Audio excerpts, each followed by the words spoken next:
By the autumn of 1943, the Eastern Front had entered a new phase.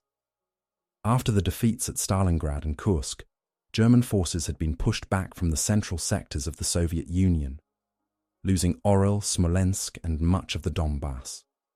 Yet the line from Leningrad to the southern Dnieper still formed a continuous defensive belt. At its northern hinge stood Army Group North, holding Pskov, Novgorod, and the approaches to the Baltic. To its south, Army Group Center defended Vitebsk and the routes toward Minsk and Warsaw. The small junction area around Nevel, a town in the forested lake country between Pskov and Vitebsk, became one of the most sensitive points on this line. For the Soviet leadership, Nevel lay inside a broader strategic agenda. Moscow's long-term goal in the Northwestern Theater was to break the connection between the two German army groups, open the way toward the Baltic states, and set conditions for later operations against Vitebsk and the Latvian ports. The Kalinin Front, commanded by General Andrei Yeremenko, was responsible for this sector. After the costly battle for Velikiye Luki in the winter of 1942 to 1943, his Third Shock Army had remained positioned east of Nevel and Novosokolniki, facing German field fortifications that shielded the Vitebsk-Nevel-Pskov railway line. This railway, running laterally from Dino through Nevel to Vitebsk and further to Orsha, carried fuel, ammunition and reinforcements between Army Group North and Army Group Center. On an eastern front where most heavy supplies moved by rail rather than road, control of such lines often determined whether whole sectors could be maintained in combat. German staff officers regarded the route through Nevel as one of their key arteries for shifting divisions along the northern half of the front, while Soviet planners identified it as a principal target for future operational breakthroughs. The German High Command attempted to manage this vulnerability with limited resources. Army Group North, commanded by Field Marshal Georg von Küchler, and Army Group Center, under Colonel General Ernst Busch, coordinated their defences around Nevel. The front there was held mainly by elements of the German 16th Army and 3rd Panzer Army, including infantry formations and Luftwaffe field divisions that had been raised from surplus Air Force personnel. During the summer of 1943, the German reserves in this area were repeatedly shifted. 5 infantry divisions originally earmarked as an Army Group Reserve were reduced when 2 were transferred to the Southern Front, and the XXXX-VIII Army Corps from Army Group Center took over an additional 77 kilometers of frontage, including the Nevel sector. On the Soviet side, Kalinin Front gradually assembled significant forces opposite this elongated and fragile junction. As of early October 1943, the 3rd Shock Army under Lieutenant General Kuzma Galitsky, supported by the 4th Shock Army, fielded multiple rifle divisions, rifle brigades, and at least 1 tank brigade in the Nevel area.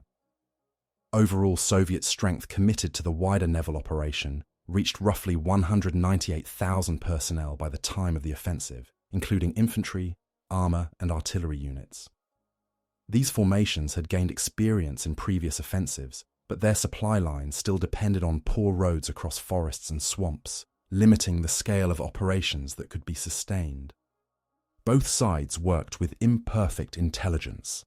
German reports in late summer 1943 noted increased Soviet activity and some regrouping in front of Nevel, but the sector was still regarded as a secondary danger compared to the Smolensk and lower Dnieper regions.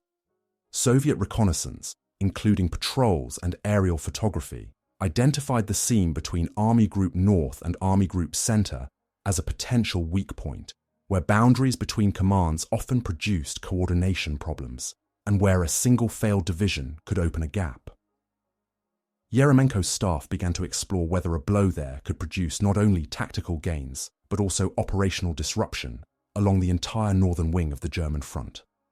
For the civilian population around Nevel, these preparations unfolded against the background of 2 years of occupation. Since 1941, the town and surrounding villages had been under German control, with requisitions of food, forced labour, and anti-partisan measures shaping daily life. Soviet partisan detachments operated in the forests, cutting lines of communication and attacking small German garrisons, while local inhabitants navigated between military authorities, underground networks, and the prospect of renewed frontline fighting. News of Soviet advances elsewhere in 1943 raised expectations of liberation among many, while others feared renewed destruction and reprisals as the front drew closer. By early October 1943, the Nevel sector combined all the elements of an emerging operational crisis: a strategically vital railway, a thinly held junction between two German army groups, and a Soviet front that had recovered enough strength to attempt local offensives after the successes of the summer. The forces were in place, the terrain was broadly understood, and both high commands were making calculations about risk and opportunity. Against this background, Yeremenko's decision to commit his Third Shock Army to a concentrated attack near Nevel would transform what had been a quiet junction into a salient with implications reaching far beyond the small town itself. In the final days before the offensive, Kalinin Front headquarters translated earlier staff studies into concrete orders. Yeremenko approved a plan that concentrated the main blow in a relatively narrow sector south of Nevel, at the junction between formations subordinated to Army Group North and Army Group Center. The Third Shock Army was to provide the spearhead. Its assault grouping combined several rifle divisions, reinforced with attached tank and self-propelled artillery regiments, engineer battalions, and additional artillery. To its flanks, elements of 4th Shock Army and neighbouring formations received instructions to support the breakthrough with diversionary attacks and to widen any penetration that might be achieved. The choice of timing reflected both operational and seasonal considerations. By early October 1943, the autumn rains had begun to turn much of the region's sandy and forest tracks into mud, but the ground was still passable for mechanized columns. Shorter daylight hours favored surprise. Soviet reconnaissance detachments had spent weeks probing German outposts, identifying minefields and weak points, and mapping routes through the woods that bypassed obvious strong points. Partisan groups in the rear passed on information about German garrisons and supply dumps around Nevel, although their activity remained uneven and constrained by German security measures. On the German side, the sector had not been entirely ignored. Corps and division staff circulated warnings of possible Soviet attacks along the Nevel-Novosokolniki line, yet the requirement to cover an extended front with limited forces led to thin deployment.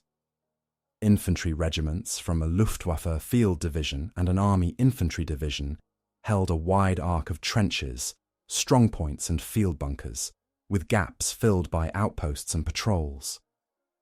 Heavy weapons were concentrated in a few nodes along the main roads and rail line.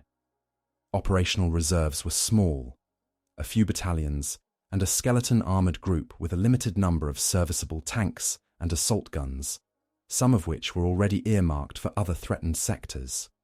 In the early hours of 6 October 1943, the opening phase of the Nevel operation began under conditions of low cloud and patchy ground fog.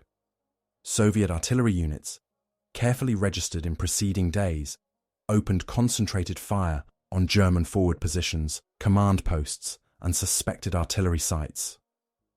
Unlike some earlier offensives, the bombardment was relatively short and localized, intended to preserve the element of surprise rather than signal a large-scale, prolonged preparation.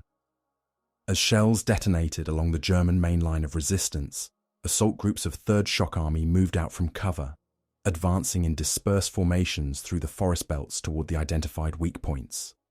At the boundary between the two German army groups, the initial impact of this attack produced disorganization that went beyond the immediate front line. Signals units struggled to clarify whether the breakthrough fell under the responsibility of the neighbouring corps of the 16th Army to the north or the 3rd Panzer Army to the south.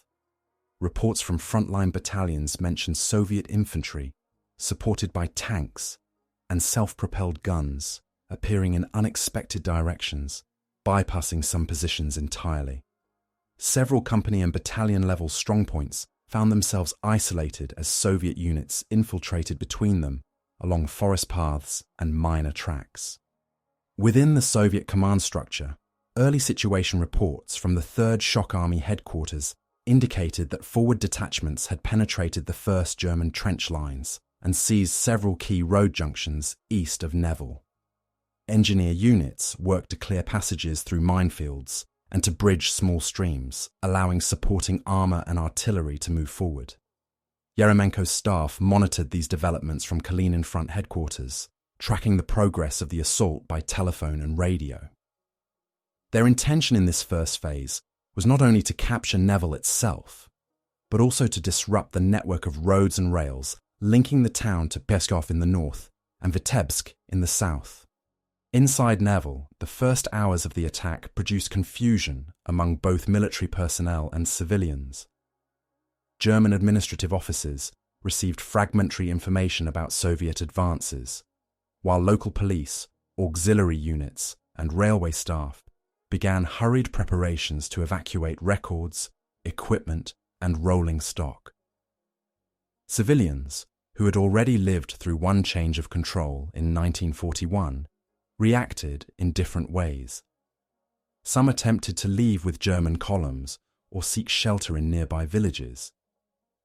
Others stayed in place, uncertain whether the front would pass directly through the town or stabilize outside it. By midday on October 6th, Soviet leading elements were approaching the outskirts of Nevel from multiple directions. A combination of frontal pressure and flanking movements aimed to encircle the town rather than assault it solely from the east. As German field commanders organized hasty counterattacks with available infantry and armored reserves, they faced the dual challenge of holding the town and preventing Soviet forces from cutting the railway southward toward Polotsk and Vitebsk. The opening phase of the battle thus already reflected the wider operational stakes. Not just local ground, but the integrity of a key communications axis between two German army groups. The seizure of Nevel on October 6th did not mark the end of the operation, but the beginning of a larger design. In Moscow, the Stavka directive that framed Yeremenko's actions treated the town as an entry point rather than a final goal. The Kalinin front was ordered to secure Nevel, expand the penetration west and south, and establish a salient that would threaten the Vitebsk-Pskov railway from the flank.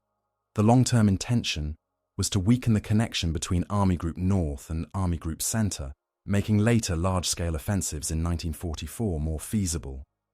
Within this framework, the 3rd Shock Army was designated as the main tool for creating and holding the new protrusion in the front. Galitsky's operational plan divided his forces into several echelons. The first echelon consisted of rifle divisions tasked with breaking through the immediate tactical defences and taking Nevel itself. A second echelon, including additional rifle formations and a tank brigade, was to move through the gap, deepen the penetration, and occupy key road and rail junctions west and southwest of the town. Artillery and Guards mortar units were concentrated to support both echelons, with pre-planned shifts of fire as the line of contact moved. Logistics played a central role in these calculations. In the weeks before the offensive, supply depots had been pushed forward along the limited road network east of Nevel. Ammunition, fuel, and engineer equipment were stockpiled as close to the front as the terrain allowed. Field railways and motor columns were organized to sustain a few days of intense combat. But Yeremenko's staff accepted that prolonged operations would be difficult in the Forest Lake landscape. This constraint influenced the decision to aim for a relatively narrow but deep wedge rather than a broad frontal push, focusing resources on a single sector where the seam between German commands could be exploited. German planning in this period reflected a different set of priorities. Army Group North and Army Group Center were under continuous pressure along hundreds of kilometers of front, and their reserves had already been reduced by earlier crises in the Smolensk and Dnieper regions. Staff assessments acknowledged that the Nevel area was important for lateral rail traffic, but internal memoranda often ranked it below more immediate threats near Vitebsk and Orsha. Defensive plans were therefore based on a concept of economy of force, holding the line with a mix of infantry and Luftwaffe field divisions, relying on prepared positions, mines, and limited mobile reserves to counter local Soviet attacks. Once Nevel fell, these assumptions had to be revised rapidly. Reports from Corps headquarters indicated that Soviet units were not merely conducting a raid, but establishing themselves in depth on the western outskirts and along the rail line. Army group planners began to reorient nearby formations, issuing orders for neighboring divisions to pivot their fronts toward the new Soviet salient. Reserve units originally assigned to other sectors were earmarked for transfer. However, such movements depended on the very rail network now under threat. Every Soviet advance along the tracks complicated German efforts to bring in reinforcement battalions, artillery, and armour. Both commands also had to consider the political and informational dimensions of the battle. In the Soviet Union, the capture of Nevel was reported in brief communiques that placed it alongside advances near Smolensk and the lower Dnieper as evidence of continued momentum.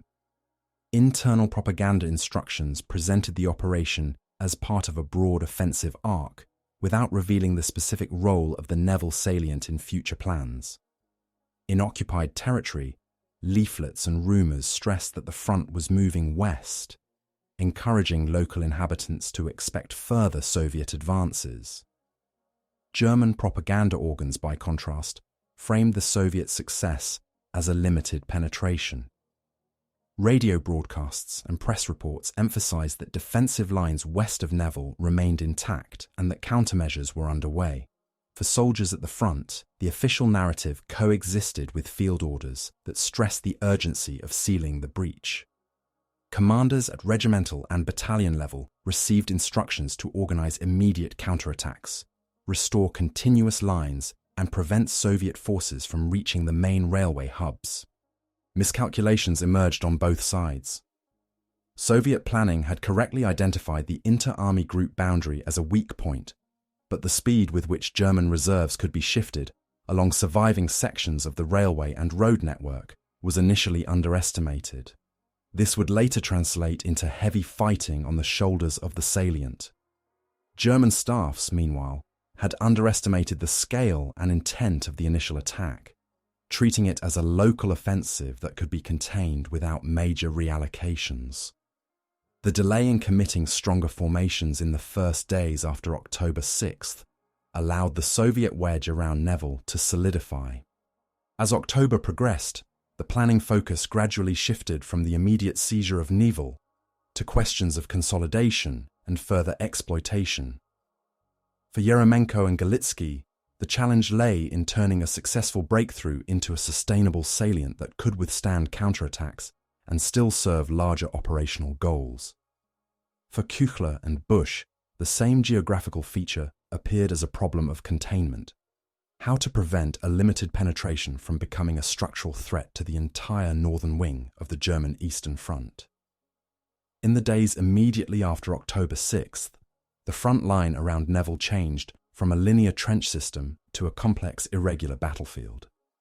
Soviet rifle divisions that had spearheaded the assault reorganized inside the captured town and its surroundings, forming new defensive lines facing west, northwest, and southwest. Forward battalions pushed beyond the urban area towards small stations and crossings along the Nevel-Pskov and Nevel-Vitebsk railways. Their immediate tasks were to secure the junctions, cut German lateral traffic, and identify suitable terrain for future strongpoints. The first German reactions took the form of local counterattacks. Infantry battalions assembled from nearby divisions, supported by assault guns and a limited number of tanks, struck at Soviet-held villages on the western approaches to Nevel. These actions aimed to regain control of road crossings and to test the cohesion of the newly established Soviet positions. In several cases, German units succeeded in retaking individual settlements or heights during the day, only to lose them again when Soviet reserves counterattacked under cover of darkness or renewed artillery fire.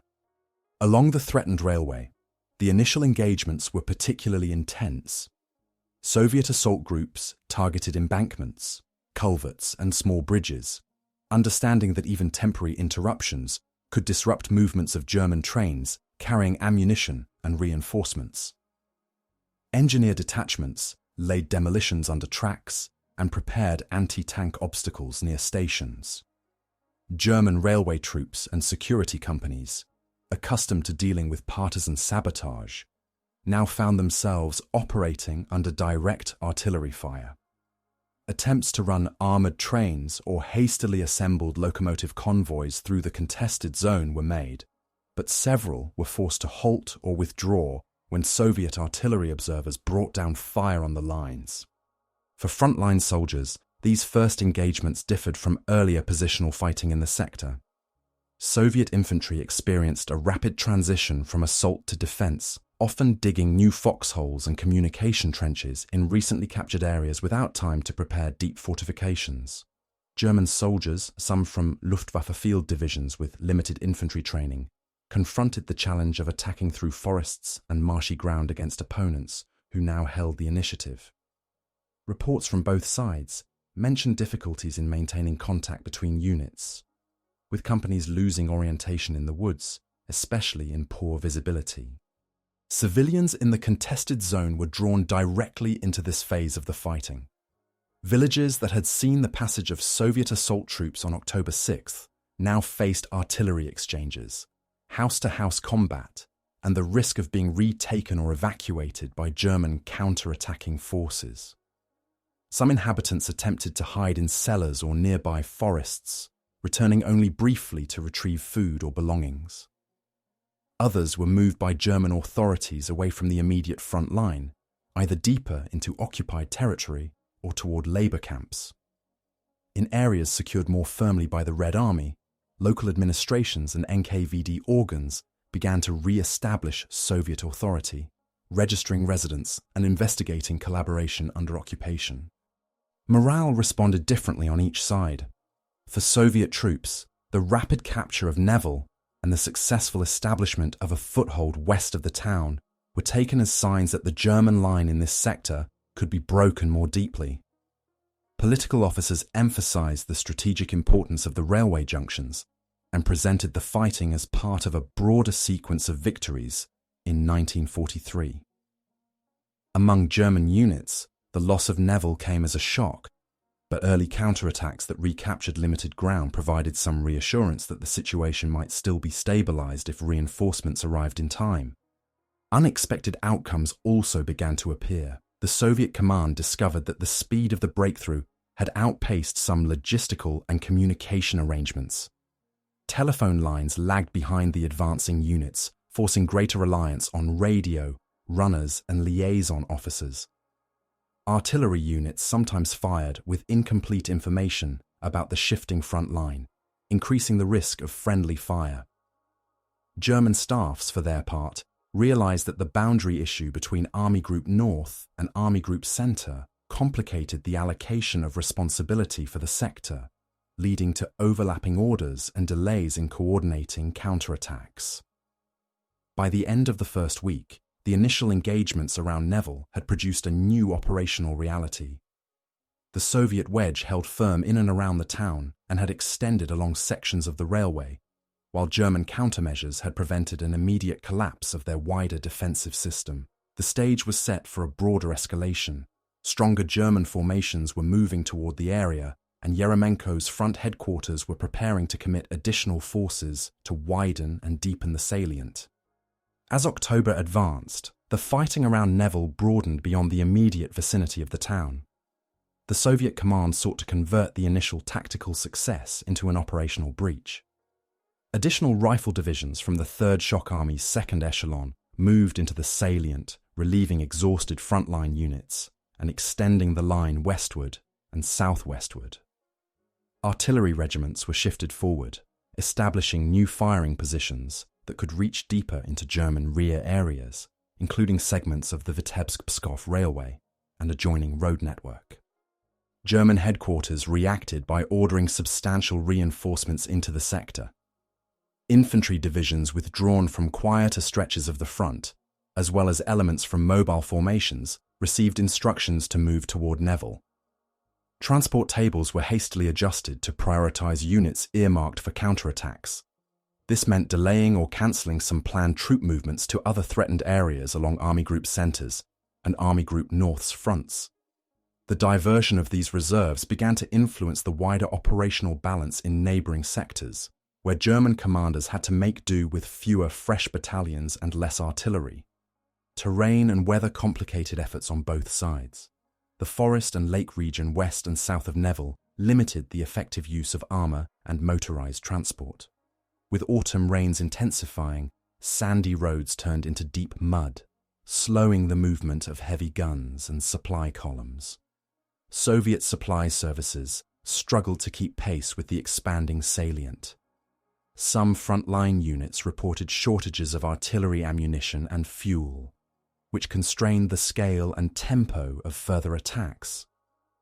German columns, moving toward the front along roads under intermittent Soviet artillery and air attack, faced similar difficulties, with vehicles stuck in mud and horse-drawn transport increasingly used to bridge gaps.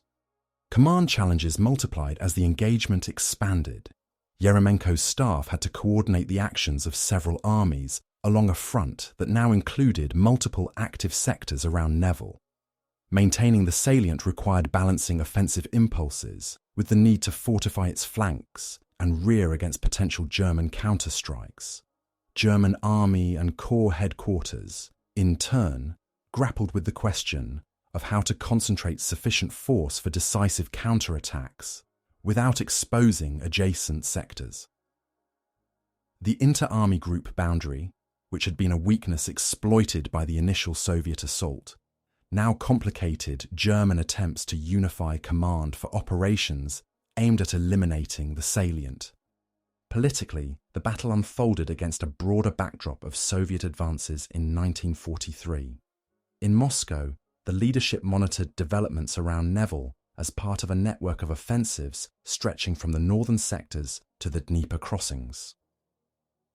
The prospect of weakening the link between the Baltic region and the central German front appealed not only for military reasons, but also for its implications for future operations toward the Baltic states. In Berlin, the situation reports from Army Group North and Army Group Centre contributed to a growing sense of strain. The Nevel breakthrough was one more indication that the front could no longer be stabilised everywhere by local measures alone, but it did not yet prompt a fundamental change in overall strategy. At the tactical level, casualty lists lengthened. Repeated German counterattacks against Soviet held villages and rail points, often launched with limited artillery preparation to preserve ammunition, led to heavy infantry fighting at close range. Soviet attempts to push the salient deeper encountered newly assembled German defensive lines, with minefields and hastily constructed field fortifications. Medical services on both sides faced growing workloads, evacuating wounded along overstretched routes. For local civilians, the protracted nature of the battle meant continued displacement, destruction of housing and fields, and interrupted supplies of food and fuel as both armies requisitioned what they needed. Internationally, the Nevel fighting attracted less attention than larger operations along the Dnieper, but Allied observers following the Eastern Front noted the cumulative effect of Soviet advances. Reports reaching London and Washington emphasized that German forces were being compelled to shift divisions between multiple crisis points, and that the ability to transfer units along the Northern Rail network was under pressure. In this sense, the escalation around Nevel formed part of a wider crisis in German resource allocation, even if its immediate contours were defined by forests, marshes, and a single town whose name remained largely unknown outside the region. The peak of the Nevel fighting came when German command attempted to reverse the situation with coordinated counteroffensives against the salient's flanks. By the middle of October, Army Group North and Army Group Centre had assembled several additional infantry divisions, reinforced by assault gun detachments and elements of panzer formations on both sides of the Soviet wedge. operational orders envisaged converging attacks from the northwest and south to cut the salient, isolate Soviet units west of Nevel, and if possible, retake the town itself. On the Soviet side, Yeremenko and the Kalinin Front staff anticipated such an effort. The Third Shock Army reorganized its deployment, turning what had begun as attacking formations into a layered defensive system. Rifle divisions were redistributed along the salient's shoulders, supported by anti-tank artillery and reserves held back for counter-thrusts. Fourth Shock Army and neighbouring formations were instructed to increase pressure along adjacent sectors to prevent German commanders from freely concentrating all their available forces against Nevel. The heaviest fighting developed along the northern shoulder of the salient, where German units advanced through forest belts toward key road junctions and heights that dominated approaches to Nevel. Assault groups, supported by concentrated artillery fire, attacked Soviet positions village by village. Some forward Soviet battalions were forced to withdraw from exposed salients of their own, falling back to more defensible lines along ridges or behind lakes. Counterattacks by Soviet reserves, often launched in the afternoon or at night, sought to regain lost localities or at least stabilize the line before German artillery could be brought forward. Simultaneously, German forces south of Nevel struck toward the rail and road axis that connected the town with the main Soviet rear areas. Here, the terrain of swamps and small rivers limited armoured manoeuvre, placing much of the burden on infantry and engineers. Bridges and causeways became focal points. Soviet defenders mined approaches and organised crossfires with machine guns and anti-tank guns, while German engineers attempted to throw temporary crossings under artillery and mortar fire. In several places, control of a single crossing changed hands multiple times over a few days. During this period, artillery and aviation reached their highest intensity in the Nevel sector. Soviet front and army-level artillery groups fired large numbers of shells in support of defensive battles, targeting German assembly areas, observed artillery batteries, and transport columns. German artillery, reinforced by batteries, shifted from quieter sectors, concentrated on Soviet strongpoints and known command posts. Luftwaffe aircraft, including ground attack and fighter bomber units, carried out strikes against Soviet positions and columns, while the Red Army Air Force conducted interdiction missions against German supply routes feeding the counter-offensive. Weather conditions, with low clouds and rain, frequently disrupted flying on both sides, but when windows of clearer weather opened, air activity surged.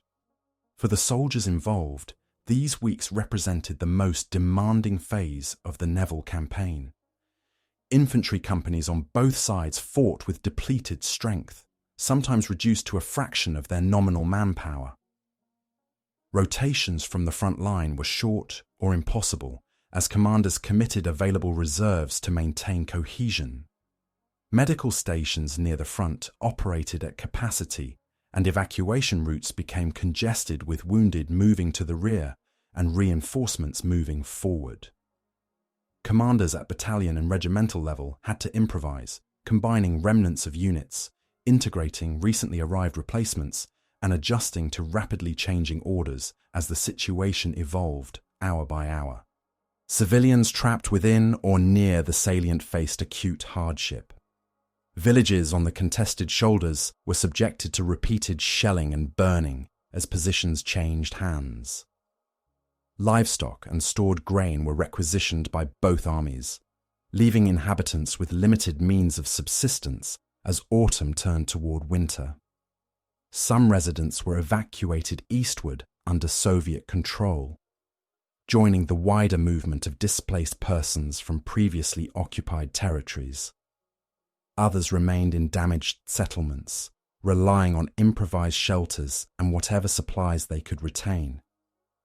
At higher command levels, the outcome of the peak battles influenced broader operational decisions. German field reports acknowledged that despite local gains and the infliction of casualties on Soviet forces, the counter-offensives had not succeeded in cutting off the Nevel salient. Gaps remained between attacking formations, and Soviet resistance on key heights and junctions prevented a full closure of the encirclement arcs. For the Soviet side, the fact that the salient endured under this pressure confirmed its viability as a future springboard, even though the cost in men and materiel was significant. By the beginning of November, the tempo of operations began to slow. German formations, having expended much of their ammunition and suffered substantial losses, shifted from sustained offensive action to more limited attacks and consolidation of new defensive lines. The Red Army used the relative lull to strengthen field fortifications within the salient, restore supply routes, and prepare for the next phase of the campaign.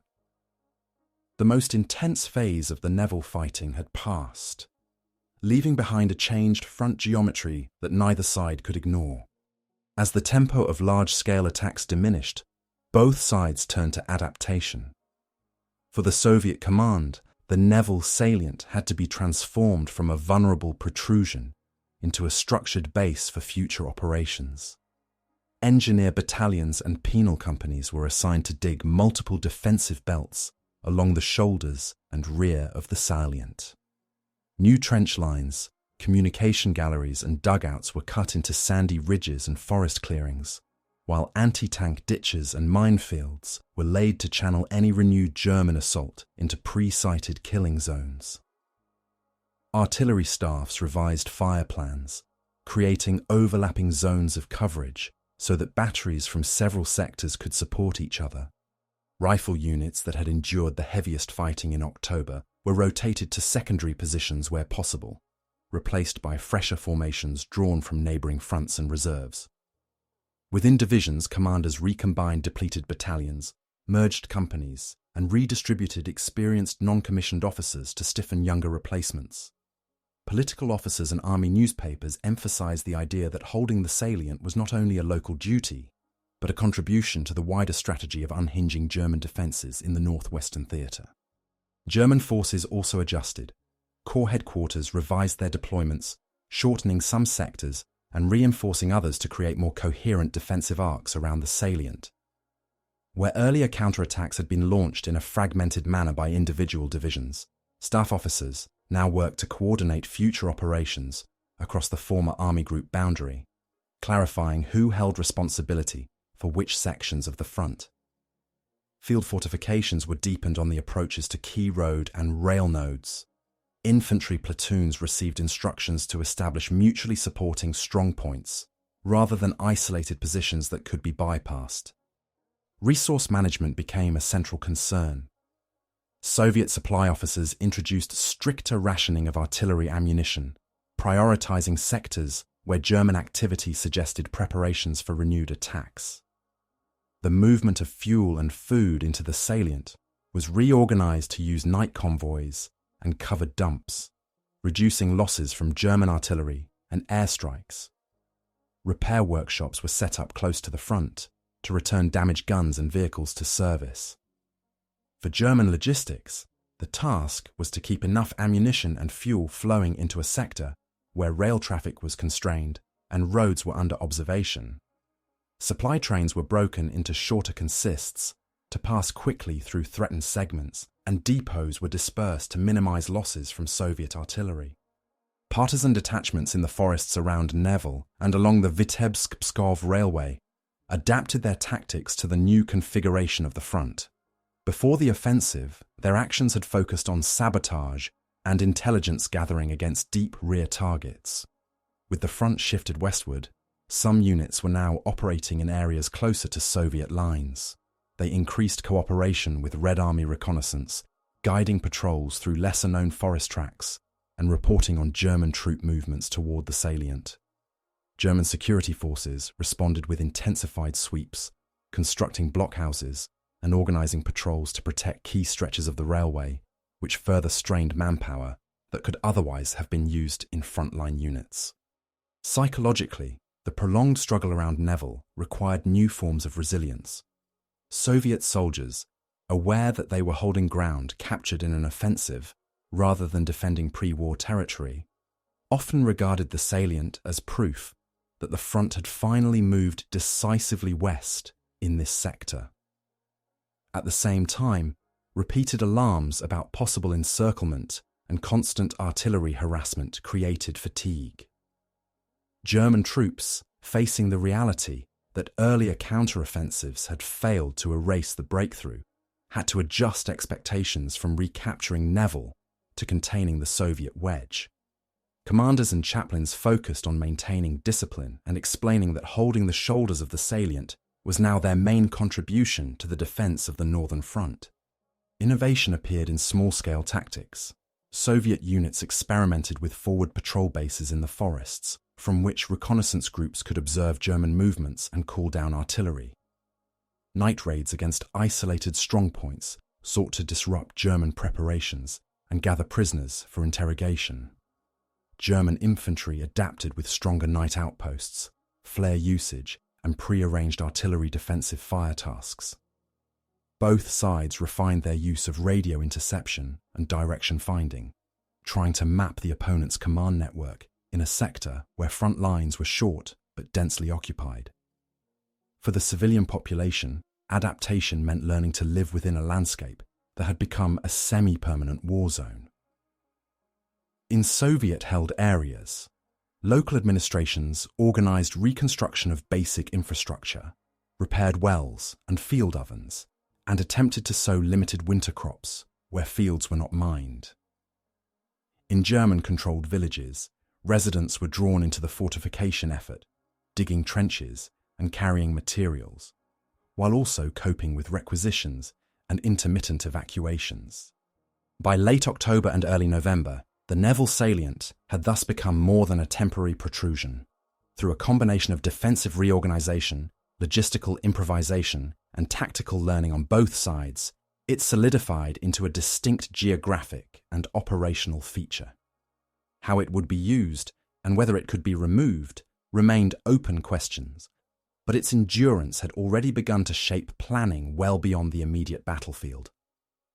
The turning point of the Nevel campaign emerged not through a single dramatic assault, but through the cumulative failure of repeated attempts to erase the salient.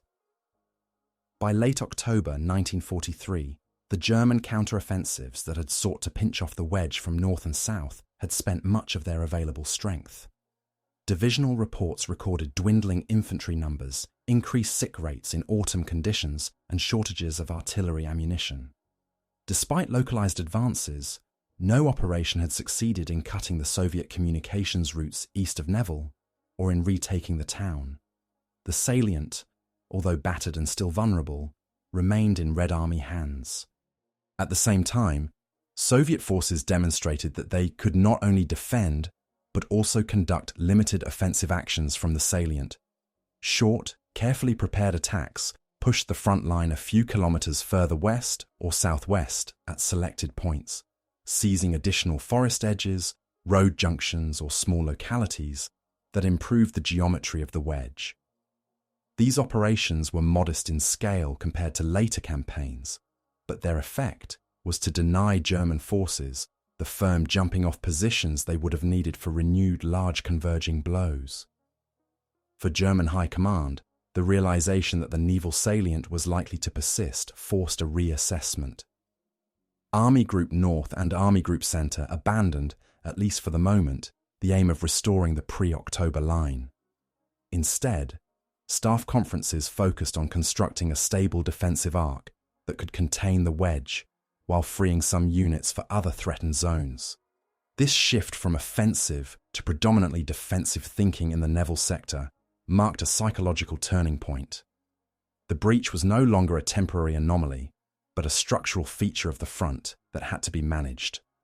On the Soviet side, the endurance of the salient encouraged a different kind of planning. Kalinin Front and higher headquarters examined how the wedge could be integrated into broader operational designs.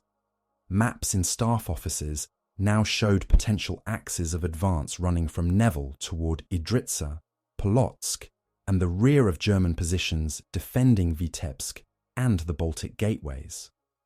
While no immediate large-scale exploitation was possible in autumn 1943, due to logistical limitations and concurrent commitments elsewhere, the idea took hold that future offensives could use Nevel as a starting point to roll up the junction between the two German army groups. The impact on communications provided concrete evidence of this shift. Even when German troops held segments of the Vitebsk-Pskov railway, traffic patterns had to be adjusted to account for artillery threat from the salient and the possibility of further Soviet pushes. Trains were rerouted, timetable density reduced, and additional resources allocated to repairing lines subject to shelling and sabotage. This reduced the practical capacity of the railway to serve as a reliable link between northern and central sectors. For Soviet planners monitoring rail movements through intelligence and aerial reconnaissance, these changes confirmed that the Nevel wedge was exerting pressure beyond its geographic size. For frontline units, the turning point manifested in altered expectations. Soviet soldiers who had spent October repelling counterattacks gradually saw more days where the emphasis lay on improving positions rather than urgently plugging gaps. German troops, conversely, experienced a shift from preparing for offensives aimed at cutting the salient to routines of patrolling, local probes, and constructing deeper fieldworks. The immediate sense of crisis remained, but the prospect of a decisive German reversal receded. Civilians perceived the change in different ways, depending on which side of the front they lived. In Soviet-controlled areas around Nevel, the stabilization of the line made it possible to begin more systematic reconstruction of housing, schools, and basic services, even under continued artillery threat. In German-held villages near the salient's shoulders, repeated evacuations gave way to a more static but still harsh regime of requisitions and labor obligations, reflecting the view that the front might remain nearby for an extended period. At higher political levels, the Nevel events were integrated into evolving narratives of the war. Soviet reports to allies described the operation as one of several that had created deep salience in the German front, limiting the opponent's strategic flexibility. German internal analyses, including those prepared for the Army High Command, used Nevel as an example of how Soviet forces were increasingly adept at exploiting seams and forcing the Wehrmacht to commit scarce reserves to defensive firefighting rather than planned offensives. By early November 1943, therefore, the essential character of the Nevel breakthrough had changed. What had started as a sudden blow against a junction in the German line had become a durable salient with recognized operational implications. The failure of German countermeasures and the consolidation of Soviet positions marked the point at which Nevel shifted from being an isolated episode to a factor that would influence planning for the campaigns of 1944. By early November 1943, the intensity of combat around Nevel had declined enough for both commands to redefine their immediate objectives. For the Soviet side, the priority shifted from continual offensive effort to stabilizing the new front and integrating the captured territory into the broader operational system. Orders from Kalinin Front instructed 3rd Shock Army and supporting formations to secure existing positions, complete fortifications, and restore reliable communications along the axes leading back to their rear bases. Localized advances continued, but large-scale assaults gave way to reconnaissance in force and limited attacks aimed at straightening the line or gaining tactically favorable ground. German headquarters, facing depleted divisions and strained supply lines, increasingly accepted that retaking Nevel in the short term was beyond their means. Instead, they focused on establishing a defensible arc east of Idritsa and south toward Polotsk that would anchor new positions on more favorable terrain. This required staged withdrawals from some forward localities near the shoulders of the salient. Infantry units pulled back from outposts that had become difficult to supply or defend, destroying bunkers, ammunition dumps, and sections of railway infrastructure as they retreated. Rearguard detachments covered these movements, laying additional mines and organizing ambushes along expected Soviet approaches. For frontline soldiers, the transition from peak fighting to a more static posture did not mean safety, but the character of danger changed.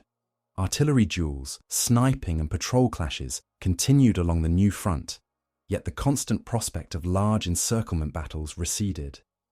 Units used periods of relative quiet to rebuild trenches, repair shelters, and, where possible, conduct brief training for replacements who had arrived directly into combat conditions. Command posts were moved into more secure dugouts. Communications lines were rerouted away from exposed ground, and observation posts were improved to monitor the opposing side's activities. The end of major operations also allowed more systematic attention to casualties and missing personnel. Soviet medical services expanded evacuation routes from Nevel and nearby villages, organizing hospitals in the rear to cope with wounded accumulated over weeks of fighting. Burial teams recorded and interred fallen soldiers, marking graves for potential later identification. German medical units carried out similar tasks in their zones, sometimes negotiating short local truces to retrieve wounded lying between the lines. Lists of missing were compiled and forwarded to higher headquarters, where they contributed to assessments of the campaign's cost. Civilians experienced the aftermath in different ways depending on the side of the front they found themselves on. In Nevel and surrounding areas now under Soviet control, administrative commissions arrived to document war damage, register residents, and determine who had been evacuated, deported, or killed during occupation and subsequent fighting. NKVD officers conducted filtration of returning inhabitants and prisoners, investigating accusations of collaboration and attempting to reconstruct local governance structures. Food distribution points were set up, drawing on military stocks and limited local resources to prevent acute shortages as winter approached. In German-held villages along the new defensive line, the withdrawal left behind damaged infrastructure and fields that had often been mined or churned by shelling. Residents faced the dual impact of requisitions for the army and the disruption of normal trade and transport routes. Some groups were evacuated deeper into occupied territory, either voluntarily or under orders, while others remained in place under instructions to assist with fortification work and road repair. Rumors about further Soviet offensives circulated, shaping expectations and fears about the coming months. At the operational level, staff officers on both sides compiled their first comprehensive analyses of the Nevel fighting. Soviet reports noted the rapid penetration achieved on October 6th, the difficulty of sustaining logistics in the salient, and the scale of German counterattacks required to prevent a deeper operational rupture. They emphasized the importance of exploiting command boundaries and the value of concentrated artillery and engineer efforts in breaking prepared defenses. German after-action studies examined the vulnerability of army group junctions, the performance of Luftwaffe field divisions under sustained pressure, and the consequences of delays in assembling a sufficiently strong counter-offensive grouping. With the main phase of combat over by around 9th November, Nevel settled into the pattern of a frontline town. Military traffic dominated its streets, and many buildings remained ruined or damaged. Yet daily routines began to re-emerge. Rudimentary markets appeared, schools tentatively reopened in surviving structures, and local authorities coordinated reconstruction tasks with army engineers. The immediate aftermath thus combined signs of normalization with the visible imprint of destroyed rail yards, burned villages, and fresh military cemeteries. In this environment, the Nevel breakthrough stood at an intermediate stage. It had clearly reshaped the local balance of forces and imposed new burdens on German communications, but its full significance for the wider war was not yet evident to participants. For them, the end of the offensive phase meant temporary relief and a return to positional warfare, even as both high commands already viewed the salient as a factor to be included in planning for the larger campaigns anticipated in 1944. In retrospect, the Nevel breakthrough occupies a specific place in the sequence of Eastern Front operations that reshaped the northern sector of the German line between 1943 and 1944. It did not produce an encirclement on the scale of Stalingrad or a collapse comparable to later events in Belarus. yet it created a durable structural change, a Soviet salient wedged into the junction of Army Group North and Army Group Center, exerting continuous pressure on their communications and reserves. The capture of Nevel on 6 October 1943 and the failure of German countermeasures by early November meant that the Vitebsk-Pskov railway and associated road network could no longer function as a secure, high-capacity corridor. For the Red Army, this outcome provided an important operational lever. Planning documents for 1944, including those that preceded Operation Bagration, treated the Nevel salient as one of several springboards from which attacks could be launched toward Vitebsk, Polotsk, and the deeper rear of German groupings in Belarus and the Baltic region. The experience gained by Kalinin Front and 3rd Shock Army in exploiting an inter-army group boundary, coordinating artillery and engineer assets in difficult terrain, and sustaining a salient under heavy counterattack, informed later operations carried out by successor formations when the front was reorganized into the Baltic fronts. German historiography has tended to view Nevel as part of a broader pattern of incremental setbacks that eroded the flexibility of Army Group North and Army Group Center. Post-war analyses by former staff officers emphasized how the need to divert infantry and armor to the Nevel sector reduced the forces available for other crisis points, including the defenses of Vitebsk and the approaches to Riga. They highlighted the vulnerability created by long, thinly held fronts and the reliance on Luftwaffe field divisions in key sectors. In this perspective, Nevel appears less as an isolated disaster and more as an early indicator of the problems that would culminate in the destruction of large German groupings in 1944. Soviet accounts, especially those published in the decades after the war, incorporated Nevel into a narrative of successive blows against the German front in the Northwestern Theatre. Official histories linked the breakthrough to later liberation of the Baltic states and the lifting of the siege of Leningrad, stressing the role of coordinated fronts and the systematic disruption of enemy communications. Memoirs by participants from 3rd Shock Army and other units often focused on the initial surprise and the intensity of the German counterattacks, presenting the holding of the salient as evidence of improved operational skill compared to earlier years.